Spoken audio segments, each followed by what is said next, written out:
Okay, today I am not far away, which is nice. I'm going to a village just near Bradford-on-Avon.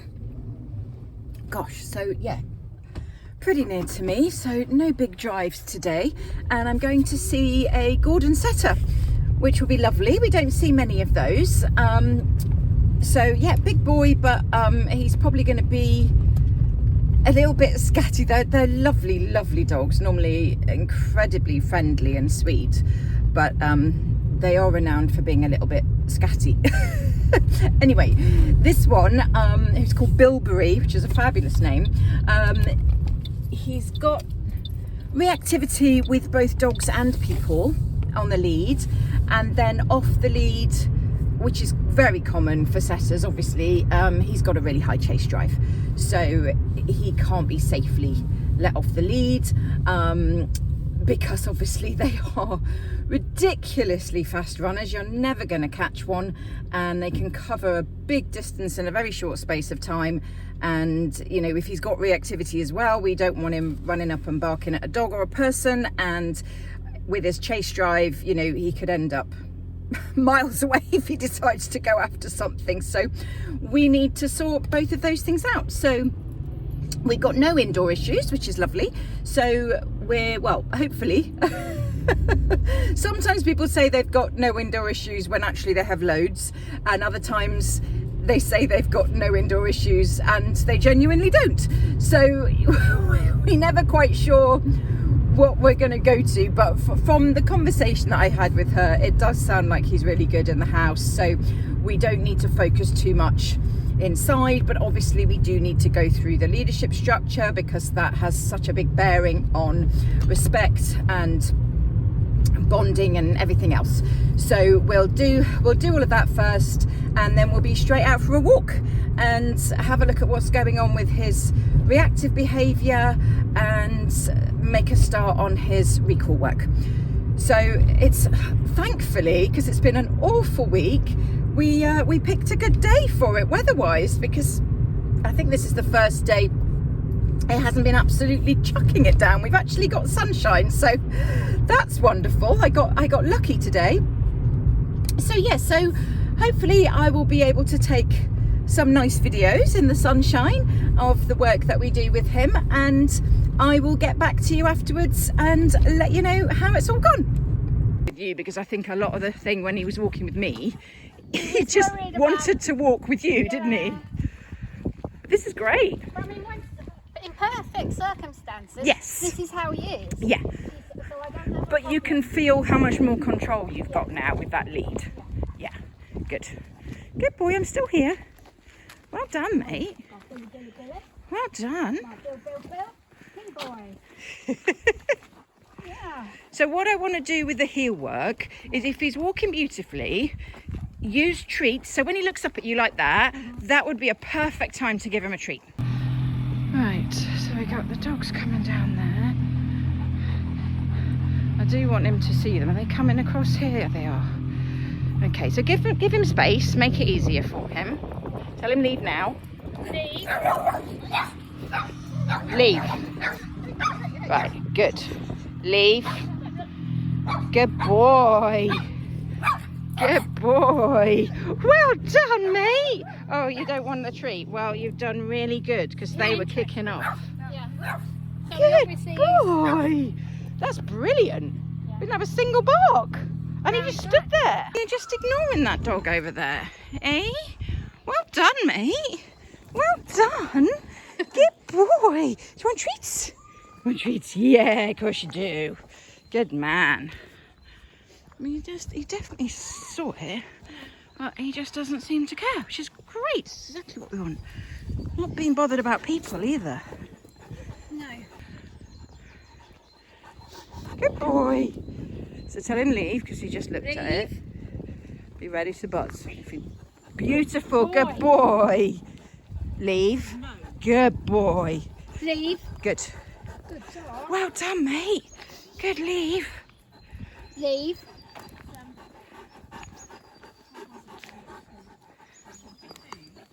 Leave. Right, buzz him now, because, oh no, okay, he listened. If he keeps staring for too long, Yeah. He does need to be told. Leave. Good boy. That's it. No crossing behind, no crossing in front. Beautiful. And obviously, the more you practice this, the less she will keep trying to do it. Yeah, which is already starting to happen, which is great.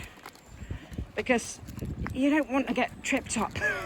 And especially if you're walking with Billy on the other side, you can't be having her. So no, oh, she's doing really well. She's not trying to sniff the bush. She's having a bit of a look, but she's not tripping you up or going in front, which is perfect. So yeah, we got to get back in the habit of walking on pavements instead of the middle of the road, and just get her doing this lovely heel work and not pulling you into the bushes. This is beautiful.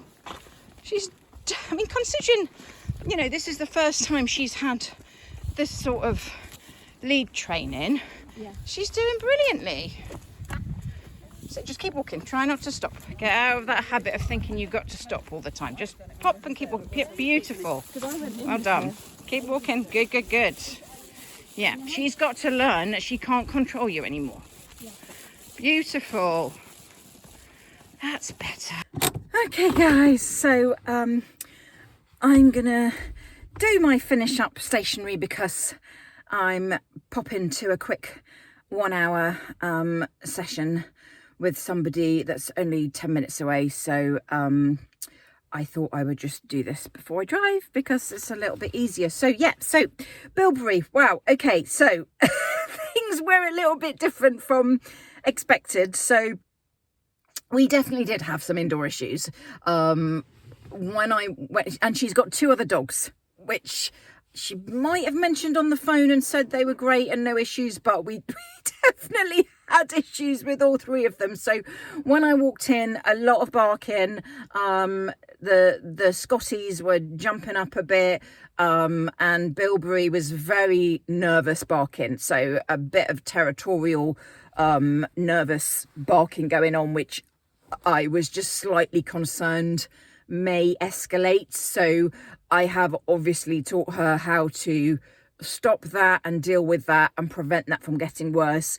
The main thing really that's going on with all 3 of them is they have been really quite spoiled, bless them. I mean, they're lovely dogs and you can always see why, but it has left them quite insecure, so that they're very reactive to, you know, noises, people walking past the house. You know, they're barking up at the window on the windowsill. So we have to put a stop to all that, because obviously if we're dealing with reactivity outside the house and we've also got reactivity inside the house, you can't teach them not to do it outside but then tell them it's fine to do it inside. That's just going to mess with their head. So obviously we needed to do some work on that as well briefly. So Catherine now knows exactly what she's doing to help with what's going in the house. They're not going to be sat on the back of the sofa anymore looking out the window and barking at things. That's all going to stop. We're going to get some really good boundaries and leadership structure inside the house, which is obviously going to help massively with what's going on outside. So the little old Scotty Tobermory, great name, we didn't need to worry about outside because he's old and he just potters around. But we took out Bilberry on his own and then Paisley, the other Scotty, on her own, because both of them have reactivity issues. So obviously, because Bilberry is such a big boy, he is a very big Gordon setter and he's broad and he's powerful. So we took him out on his own. We have switched from a slip lead to a figure of 8 because he adapted to that really, really well.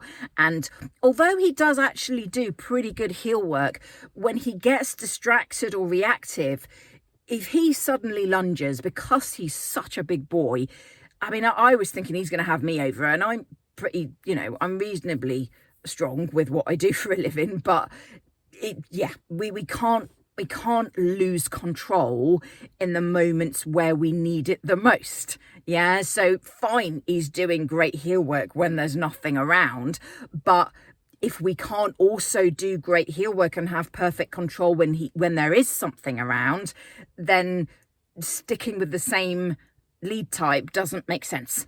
So switched him to the figure of 8, and oh my goodness, what a difference. Absolutely fantastic. It also obviously takes all the pressure off his neck, which is better for him anyway. So that worked beautifully. And then we just added in a simple vibration collar to connect to the word leave, so that he is not barking and kicking off, because like I say, he is a big boy. And even with the vibrate collar, he's not getting a correction that is making him stop and not want to do it again, which is the important thing. So we used a combination of the figure of 8, buzz collar, obviously taught those two tools, made sure the owner knows what she's doing with them, and we're getting the timing right, because obviously that's absolutely vital. And yeah, he was absolutely brilliant. We got him walking back past quite a lot of dogs on the walk. We saw quite a few dogs, including a load of dogs that barked at him and kicked off, and he was able to just stand there. He did brilliantly, absolutely brilliantly. And then we took little Paisley out, and she really just needed to do as she's told. She's, again, because they've been a bit spoiled, Paisley's been allowed to, like weave behind her legs in front, cross over, pull her into bushes, and then if she didn't want pulling into bushes, she'd just walk in the middle of the road to avoid them. So we're not doing any of that now. Oh, I might have to move my van if he's trying to. Oh, I'm just sat here thinking I'm all right, and I don't know. They want me to go somewhere, or are they parking somewhere? No, they just did a 3-point turn. I thought I was going to have to move. I am kind of blocking. It's a tiny little cul-de-sac. I thought I'd be all right. Anyway, I'm just waffling. That's the problem. It's me.